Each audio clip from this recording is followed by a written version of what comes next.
Shiroli police ठाण्याची दमदार कारवाई। कासारवाडी घाटात पत्नीचा खून करून आलेल्या आरोपीस पकडून शिरोली MIDC पोलिसांच्या ताब्यात। दिनांक 6/6/2025 रोजी सकाळी 7 वाजेच्या सुमारास इसम नामे सचिन चंद्रशेखर राजपूत, वय 33 वर्ष, आर्मी भगोडा, राहणार हनुमान नगर, घर नंबर 575-01, शिरोली MIDC कोल्हापूर, मूळ राहणार कलबुर्गी, तालुका जमखंडी, जिल्हा बागलकोट, हा फौजदार चावडी पोलीस ठाणे येथे आला व त्याने सांगितले की वर नमूद राहत्या पत्त्यावर त्याने त्याची पत्नी शुभांगी, वय 28 वर्ष, हिच्यावर चाकूने वार केले असून तो घर बंद करून आला आहे। सदरची माहिती मिळताच ठाणे अंमलदार, पोलीस हेड कॉन्स्टेबल शेळके व मदतनीस पोलीस शिपाई कुंभार यांनी शिरोली MIDC पोलीस येथे संपर्क साधून सदरची घटना कळवली। नमूद पोलीस ठाण्याचे पोलीस पथक सदर ठिकाणी गेले असता घर कुलूप बंद असल्याचे आढळले। त्यांनी कुलूप तोडून पाहणी केली असता आतमध्ये संशयास्पद असे काही एक मिळून आले नाही। त्यानंतर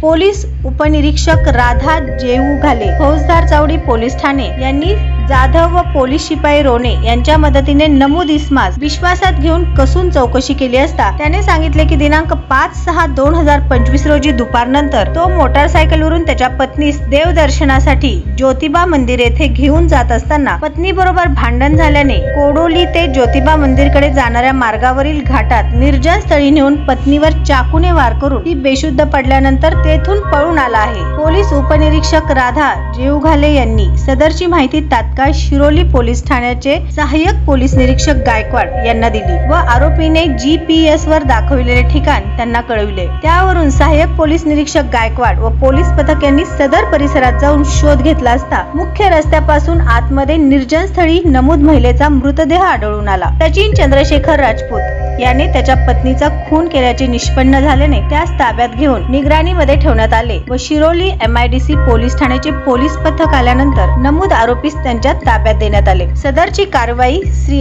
M राजकुमार, पोलीस आयुक्त सोलापूर शहर, श्री विजय कबाडे, पोलीस उपायुक्त परिमंडळ, श्री प्रताप पोमन, सहाय्यक पोलीस आयुक्त विभाग 1 यांच्या मार्गदर्शनाखाली व पोलीस निरीक्षक अरविंद माने, पोलीस निरीक्षक तानाजी दराडे, पोलीस उपनिरीक्षक राधा जेऊघाले, सहाय्यक फौजदार विद्यासागर जाधव, अर्चना शेळके, राहुल कुंभार, हरीश रोणे यांनी केली आहे।